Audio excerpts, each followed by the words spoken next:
Greetings, beautiful ones. I am Ms. BJ Martin, and this is Snails with No Shells. And this podcast is dedicated to breast cancer awareness. Okay, and now I would like to introduce my guest, the one and only beautiful and amazing Dana Miles. Hello, everyone. Thank you. Thank you for coming to my Thank you for joining the podcast. This is amazing. Yes, I'm excited. Yeah. And okay, so ladies and gentlemen, this is Dana Miles.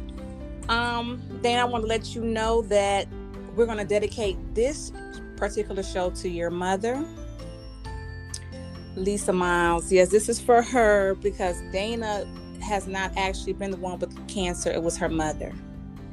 So we dedicate this to her, and I'm honored to have you. Thank you. You know, she would be ecstatic.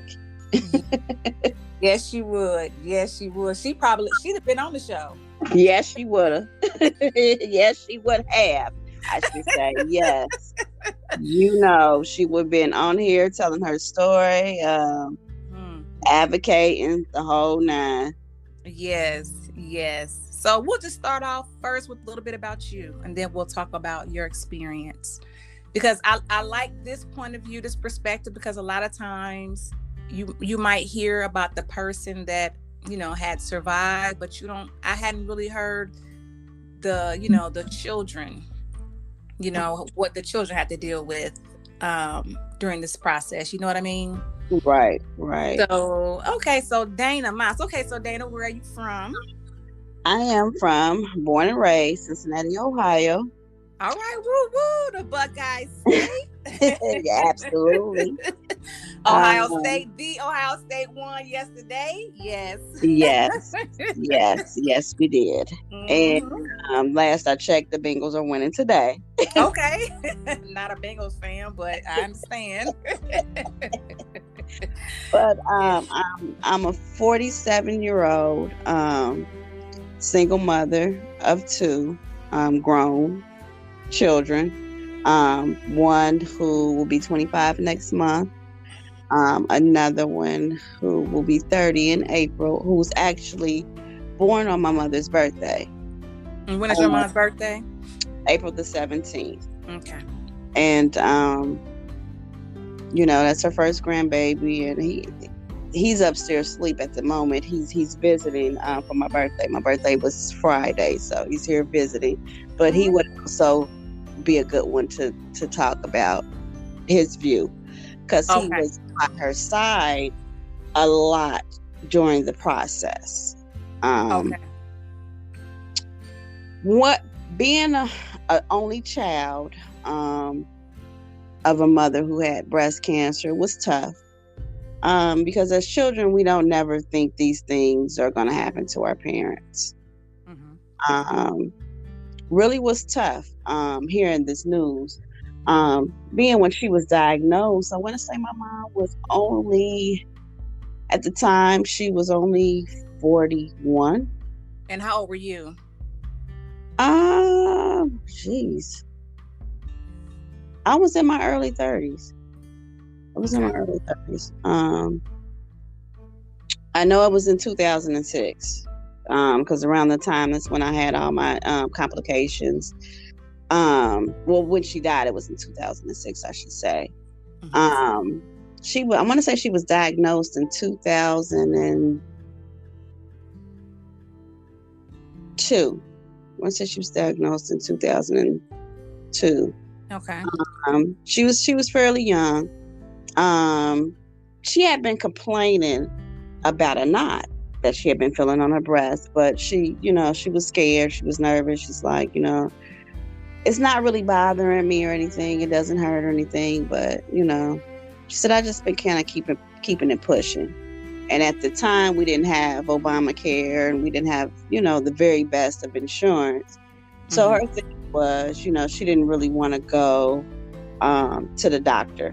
because she's like, it's going to rack up bills that I really don't have to pay at the moment. And, I'll go. So finally she decided to go.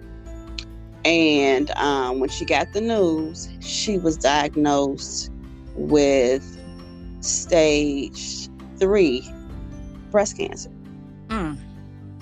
So it was quite aggressive at the time. She had to do chemo, radiation, along with, she also had the surgery. She had a mastectomy as well. It was tough for me because when you hear the big C word and you hear cancer and you have a parent or even a relative, for us, the first thing we think is death. Right. To me, it was just like, I just felt like it was almost like a death sentence, It was tough. It really was tough. Seeing her go through that process. She didn't lose her hair right away, because the chemo that they decided to use and the radiation that they decided to use, didn't cause her hair to fall out right away. So, but she was in good spirits through this whole process, unlike myself. She used to often tell me I was in denial. And I'm like, no, Mom, I'm not in denial. Like, you'll be fine. It's going to be okay. It's going to be, you're going to be all right. Like, right. You're just trying to remain optimistic, especially for her during that time. But a lot of times, as she would tell you and Carla, I don't think she really understands what's going on with me. I don't really think she's prepared for what can possibly happen to me. And, I'm, like you said, trying to be optimistic, don't want to think the worst. So she went through all that, and they got all the cancer. So I at the time, I like, yeah, we good. You straight, She went in remission for a year. But after her yearly checkup, when she came back for her yearly checkup, it had came back. Okay.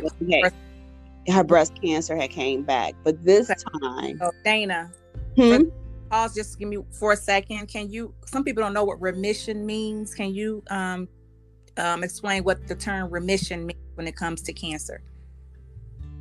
When it comes to cancer, when you're in remission, meaning that you don't have any form of cancer at the moment. That means that if there's any little cancer there, it's kind of dormant, meaning that it's not as aggressive. And pretty much that you, at the moment, you're cancer free. Okay. Just because of the treatment and everything that was taken. And she also had the surgery, which removed a lot of where the cancer was at the time in her breast. And the mastectomy is where she had her breast removed, and she also had it reconstructed. So they had reconstructed her a breast, so that way she wouldn't feel like she didn't have any breasts. Right.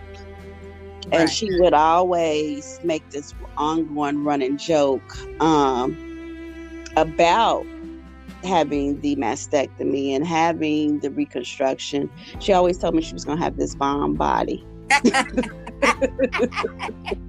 That's right. And I'm like, well, Mom, how do you figure this? She's like, because I'm going to have new boobs. And she's like, and they're taking some of the fat out of my stomach to make those boobs. So I said, oh, okay. Well, I guess in that case, you will have a new body. Gotta love. So she's like, yeah, I'm gonna be on somebody's beach with my bikini on, with my new body, and we would laugh. We would just laugh and laugh. But when she went for her yearly checkup and to get the news that the cancer had came back, and it came back way more aggressive than she had before. It had actually spread through her body. I guess mistake. I can't pronounce it, but it basically spread through her body, and at this point, it had gotten into her bones. So she had to go back into radiation and chemo, and that at that point, that's when she lost her hair. Okay. That's when she lost her hair, and that was hard for her. She had a cancer group who made wigs. I think it's called Locks of Love. They made her, a wig she was happy about and she liked. But it still kind of bothered her, and I can tell. But still and yet, she was in good spirits. Unlike myself, at this point, I was a little broken up because it's like, okay, what does this mean at this point? But she was still in good spirits. But she would tell everybody, I really think my daughter is in denial. I really think she's in denial at this point, because at this time she was diagnosed at stage 4. And everybody knows what happens when you diagnose at stage 4. Basically, they've kind of come to doing everything that they possibly can to, treat you for cancer. I guess to a sense I was in denial, because I just never thought that my mom would leave. You know what I mean? I never thought that she would leave me. Right.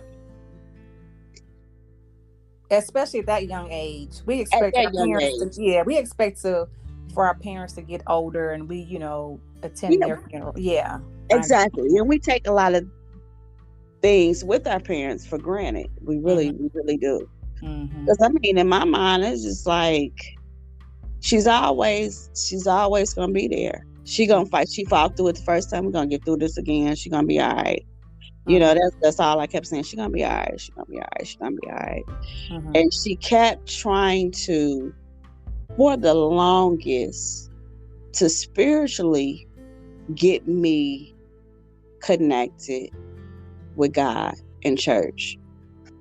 And she said, and it's not that I didn't have a belief in God. It's just at a young age, it's not always on our agenda, I should say.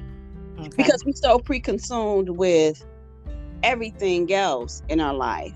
Kids, hanging out with friends, doing family stuff, just doing us. Right. Where I just, never gave it the thought that I should have. You know what I mean?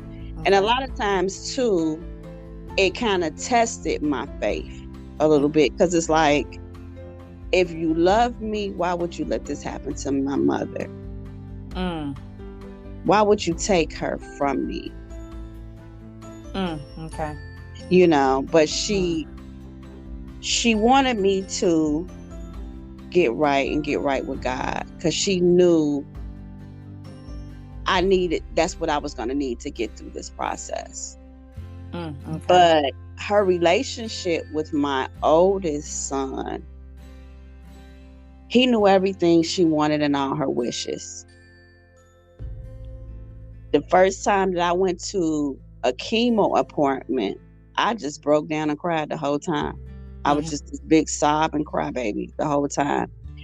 And she told London, and she told a couple of my other friends, like, look, don't let this heifer come to near other appointments. That sounds like your mom. That sounds like your mom. Come to near other appointment, because I don't have time to have her sitting up here crying and hooping and hollering. She got to get it together. And I'm just like, every time I just couldn't. Because I just didn't want to see her going through this process. If I could do this process for her, I would have. But it was one of the toughest things that I've ever experienced. And even to this day, a lot of my friends and you guys, you know, all still say I haven't completely grieved. And I really technically don't think I have. Mm-hmm. Because I just always kept it moving. Because I just felt like I had to do that for my family. Right. But yeah, that was one of the toughest, hardest things that I had to ever experience in my life. Was seeing my mom deal with breast cancer. Like it was just something I just wasn't prepared for.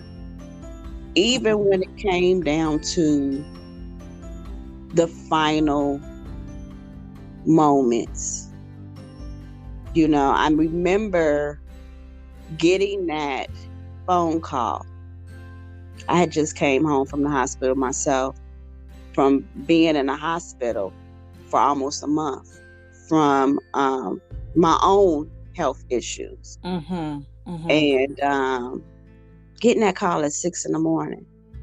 And, you know, and it was just like, okay, is this Dana Miles? And I'm like, yes. They was like, okay, you're the daughter of Lisa Miles. I'm like, yes. And they're like, well, we need you to contact your dad, and we need you as well to come to the hospital as soon as possible. Wow. And it's just like, well, what's going on? What's going on? You know, of course, because of HIPAA, they won't give you the information over the phone and all that. And when we get there, my dad had beat me there because he was closer to the hospital. And when I get there, to see my father cry,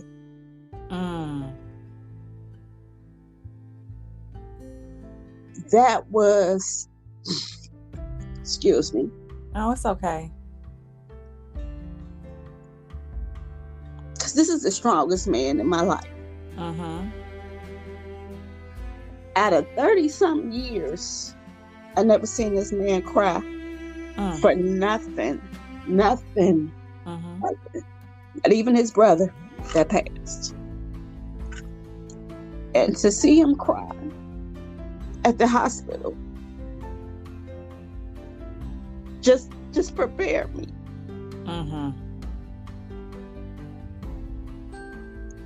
But something that I wasn't ready to deal with.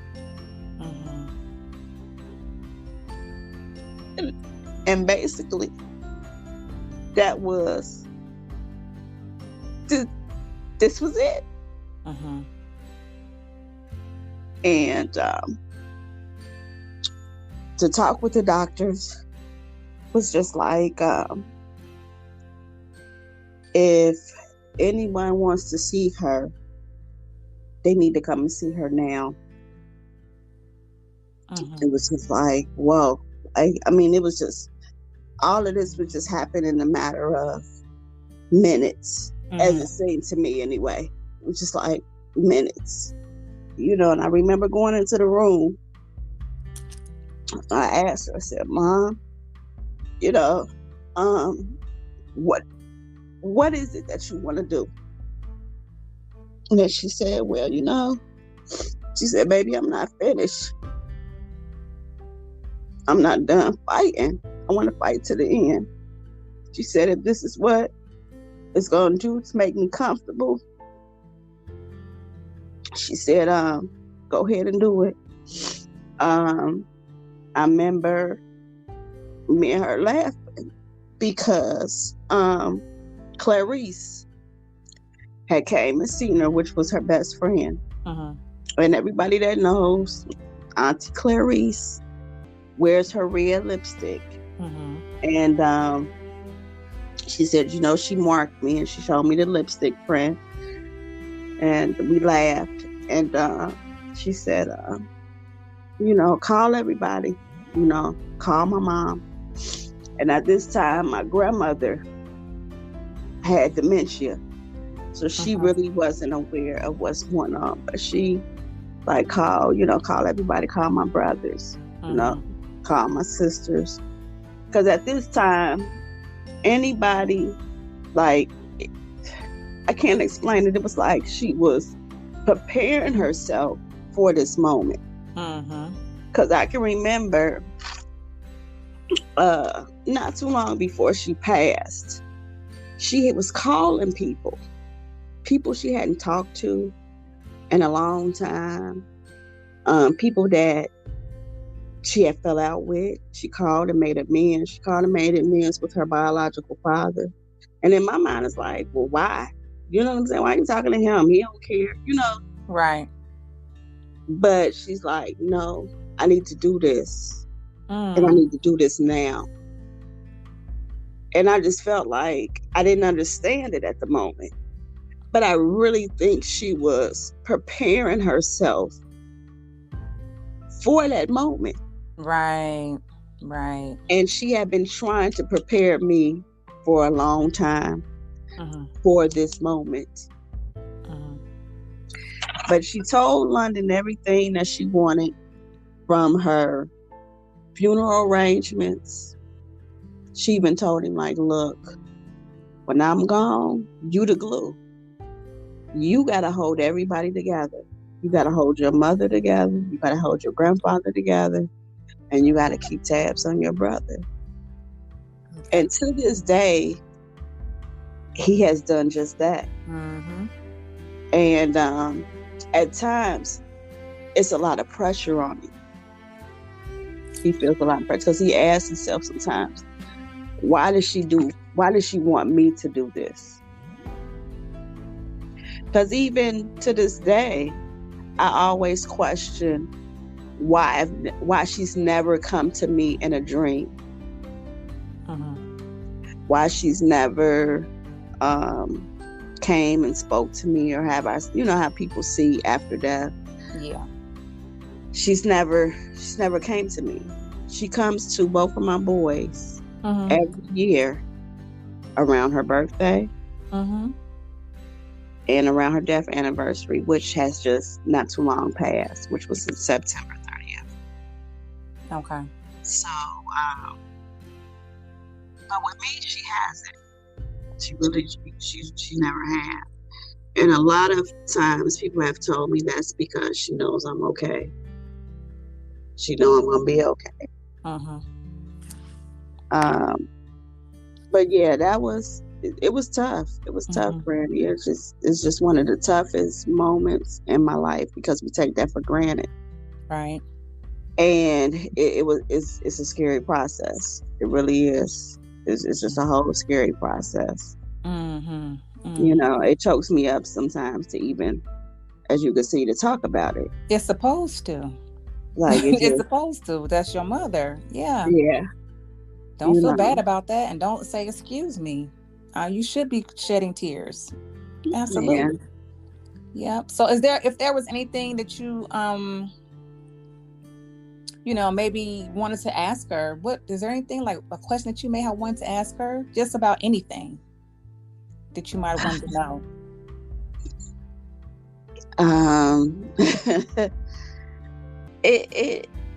It would be so many questions. It would be more than just one. One thing I would love to tell her is, I know why you didn't want to keep my youngest baby all the time, because he was bad as all get out.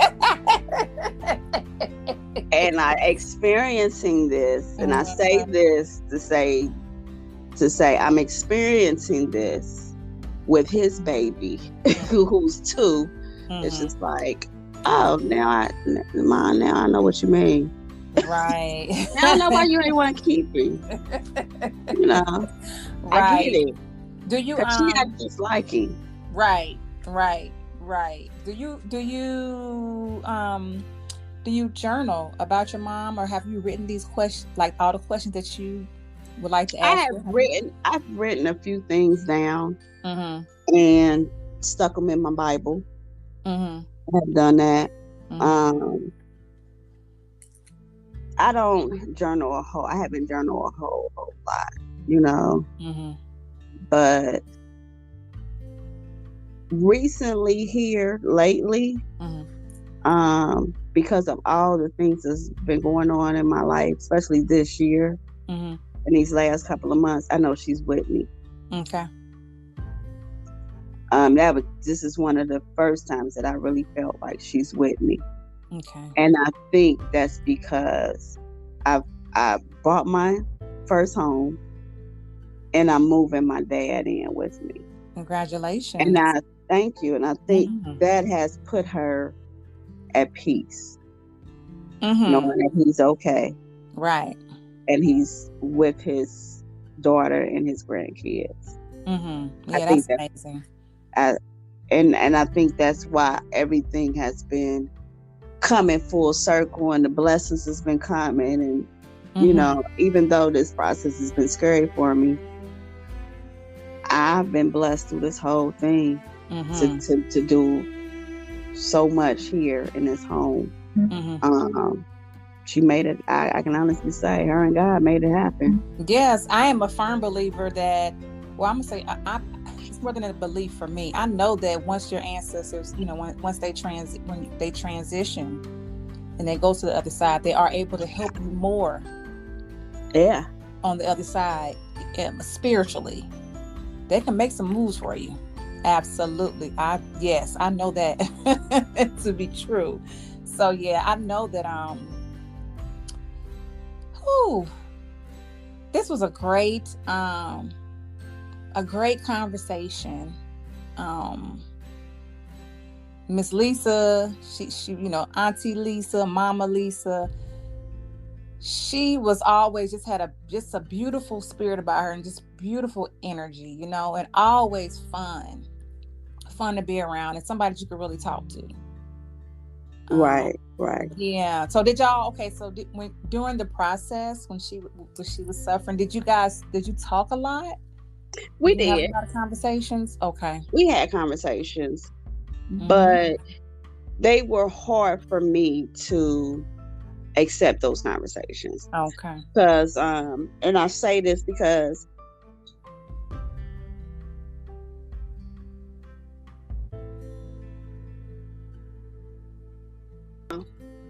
Hello. Can you hear me? Yeah, I can hear you now. Can you hear me? Yes. Okay. She would say that you know, you gotta face reality. You gotta you gotta accept this. You gotta understand I'm not gonna be here forever. And those just was conversations I wasn't trying to hear. Okay. A lot of times I would always brush it off and you know, I don't wanna deal with it. You know, I don't wanna hear that. That's not what I wanna hear from you. You know what I mean? I got you. I totally understand. And that would frustrate her a lot because she's like, my daughter's not getting it. My daughter's not understanding like what the reality of this is. But I have to be a lot because you were only child, so you wouldn't even have like a sister or a brother that you could talk to, you know, to help deal with this. I had my two god sisters who were raised like my sisters, but they were younger than me. They were much younger than me, and they wasn't ready to face that. Right. You know, they wasn't ready to accept that horrid reality. But I can say, before she crossed over, my god sister was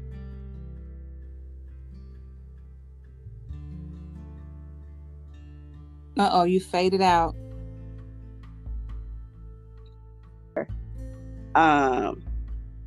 My sister held her hand and she was stroking her hair, and my sister said to her, because she kept blinking her eyes, and she said, am I getting on your nerves? And she blinked her eyes twice, and we laughed. You know. And at that moment, after that, we went, you know, when my sister had left, we went back, and that's when she had crossed over. She had to stare. You know, you can see the stare of death in her eyes. She had crossed over. And I think she really waited till my god sister got there. That was her baby. That was her other baby. She waited till she got there before she left. Okay. Yeah. And that's amazing. Even to this day, my two god sisters, they are my caretakers. I mean, I ain't gonna say caretakers, but they are my rock, because they don't let nothing grow up under me. Like they call me every other day, checking on me, making sure I'm good, need anything. It's like, you know, I'm the closest thing to them for as, like, you know, a mom or whatever, because their mom died not too long ago from cancer as well. Oh wow. Okay. So I'm their rock, you know. But yeah, that sick thing, that cancer, that's a scary thing. After my mom died, my boys were fearful of cancer. I can remember turning 35, and my boys were on, because they, especially London, they had read that, you know, when you have a parent who's had cancer, that it's important for you to get a checkup rather sooner than later, and especially not at 40. You know, you're supposed to get it done as soon as possible, or at least at 35. Okay. And when I turned 35, I mean, they were giving me all kind of cards. I know it. Yeah. That suggested me go get a breast exam. One even had the door hanger breast exam thing on it to remind me to check my breast. So finally I decided, like, okay, I'm gonna do this for the boys, because they've been on my back. You know, they've been on me about going. I remember London was, I want to say he was a senior in high school. He was like a senior in high school. And I want to say Landon was like a freshman. And they were on me about going, and I decided to go. I finally went. And they explained African American women have very dense breasts. So a lot of times you may find, you know, little lumps and stuff in it, because we have very dense breasts. So they said it would be normal, you know, sometimes if we was to get a call back from the doctor after having your first mammogram. So I went and got my first mammogram, and of course, you know, they called me back. So I'm thinking, like, oh, okay, you know, they tell me you have dense breasts, but they didn't sound like the regular routine thing. They didn't want to discuss anything with me. Which scared the living death out of me. Like, I'm just okay. Because I'm thinking to myself, like, all right, this is close to the age my mom was diagnosed. What does this mean for me? So I had to come in. You know, they sat me down. They said they seen, you know, a mass. They seen two. They wanted me to have a biopsy, explain what the biopsy and stuff was, and they wanted to go in, and, you know, they explained it as this little simple procedure. It's nothing. You'll be okay. You're gonna be fine. Nothing's gonna hurt. Well, go in for the biopsy. Didn't know they were gonna actually cut on my breast. Because I didn't plan for that. Because mind you, I had this done around my birthday, and I was coming down to actually visit you. She's coming to Atlanta, y'all. And they cut on my breast, and just, you know, the whole waiting game was just making us a nervous wreck, you know, and men don't typically like to go to the doctor, and they typically don't like to go to the doctor with women. But when Ronnie had offered to go with me, it just really made me seem like, okay, am I dying? Is this death? Like, what's going to happen? What does this mean? Like, you know, because he was even worried and concerned. Okay. And the whole 2 weeks of waiting was just crucial. But I ended up getting a call, and they said that it was It wasn't cancer. Okay. It was benign, that I just have dense breasts, but I still was at risk because of my mom. So I had to go to an actual cancer breast doctor. I had to follow a cancer breast doctor for about a year. Okay. Just so they can see, so they can do different images. I had to go at 3 months. I had to go back at 6 months. And then I had to go back at a year because they wanted to make sure the images were all showing the same type of images that I just had, lumpy disc breasts. Okay. And once they seen that a normal pattern, then they released me and was like, okay, I should be fine. So okay. I've been fine ever since, and I've been kind of keeping up on it. I always get a 3D mammogram, which is important for Black women. Because like I said, we do have dense breasts. I just stay up on it. Just stay up on it.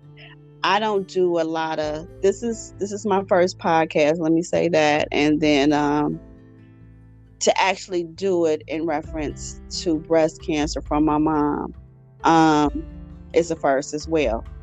Because I really don't do you have people that do grieving and do things for, relatives and parents in reference to breast cancer. They advocate. They'll wear the t-shirts. They'll go do breast cancer walks and runs and different stuff like that. And they'll march in parades. I never wanted to do anything of this sort because I still never came to grips of my mom dying from cancer. So this here is the whole first for me.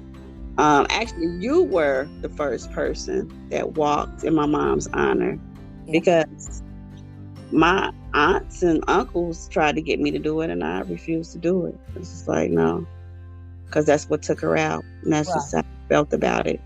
Right. Like I'm not advocating for this. I'm not walking for this. I still had a lot of anger in me about it. But, I'm getting a lot better with it. Get a lot better, a lot of understanding. That's amazing. Well, I commend you for taking those steps. That process is different for everybody, So there's no right or wrong way on how you should do certain things. Right. And I'm very like I said, I thank you for you said this is really your first time really talking about it openly and on my podcast. So thank you very much. That's very brave of you. And very brave, and I'm proud of you. Because this is a major step. It is. In your healing process, and I'm glad to be a part of that. Thank you. Yes, this is beautiful. I love it. Wow. What a story. The only child dealing with the loss of her mom to breast cancer. Yes. And then going through your own,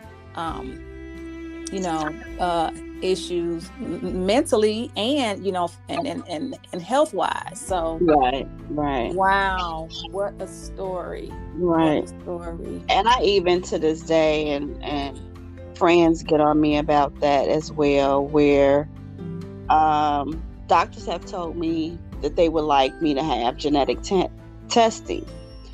And with the genetic testing, they can determine and also tell you your number as far as your risk factors of what forms of cancer you're at risk to having, if any, and your percentages of getting it.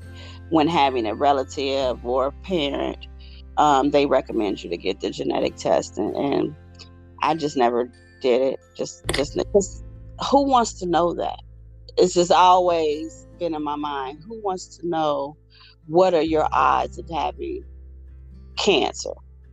Right. But you have people that are proactive that want to know. Right. Who want to get a handle on it. I had another good girlfriend whose mom passed away of cancer at a fairly young age as well, and she got the genetic testing, and her risk factors were kind of high, and she took it upon herself, and she made the decision to go ahead and have a mastectomy. Oh, wow. On both of her breasts. Just on the strength that her risk factors were high, and she didn't want to become later down in life, get in her 40s or, late 40s and find out that she, has developed breast cancer. So she wanted to be proactive of that. And that's what she did. I'm just not there. Right. That's just not what I wanted to do. So I chose not to. Right. Right. And that's your right. That's your right. Yeah. I just decided to deal with it as it comes and when it comes. If it even comes at all. And then, I've also had the flip side. My Aunt Dorothy. I'm sure you remember her. She was the matriarch of our family. My Aunt Dorothy was the first in the family to be diagnosed with breast cancer, and the last to have outlived everyone in the family that's had any form of cancer. She just passed away 3 years ago. Wow. And she lived to see 90. Wow. Went through the mastectomy, the whole 9. And outlived everybody. Right. That's amazing. So you just never know. You just never know. You just never know. And thank you for sharing that, because I had never heard of that you can get go to get a test and see when your chances of getting it, and then you can opt to get a mastectomy without even actually having it. I never heard of that. Yeah. And that's just that's just technology and how far it's come. But yeah, I'm just not there. Right. Right. And that's fine. That's fine. But wow. All right. Well, it's still a process. Yes. I know it is, and as it should be. Like I said, because that's your mom. You only get one, So yes. Totally understand. Yes. And again, I thank you for being a guest on the podcast and sharing your story. Thanks for having me. Thanks for having me. I appreciate it. And so before we go, is there any one thing, a quote or a statement you would like to tell the audience, or someone in the audience that is a only child, maybe dealing with a parent who has passed away from breast cancer, or just anything that you would like to? The one thing I can say is, a lot of people will tell you when there's any kind of death to a parent, like, you'll be okay, it's going to be okay. I'm not going to tell you that, because I'm going to let you know it's a process. Okay. Definitely is a process. I'm not going to say it's an easy process. I'm not going to say it's a short process. It can be years before you can actually feel okay with the loss. So all I can just say is take your time, grieve in your own right, the way you feel comfortable. And it's not going to be an easy road. It's not. I mean, those are just tough things that we don't want to hear. But you have so many people that are trying to keep you positive and trying to keep your head up, but it's hard, and it's going to be a process. I mean, I can't say it's not, because it is. It's just the reality of things, and just keep your head up. I mean, it'll get greater later, but that later is determined on what's your later. You understand what I'm trying to say? Okay. I totally do. Awesome. That's a great word. Great statement. So what are your social media handles, just in case somebody wants to reach out, to you and has any questions? How can we I am on Instagram, little as Little, Lil, Dana Dane 01. I can also be reached at DLane A Miles at yahoo.com. That's my email. And I'm on Facebook as Dana Miles. All right, awesome. Again, amazing. That was an amazing conversation. Thank you for coming on my podcast. And everyone that's listening, thank you for taking the time to listen to our show. And again, this show is dedicated to Mrs. Lisa Miles, who passed away from breast cancer. We thank you. And before we go, I just want you to remember, just like the sun, you are necessary. See you later. Yeah. All right. Thank you.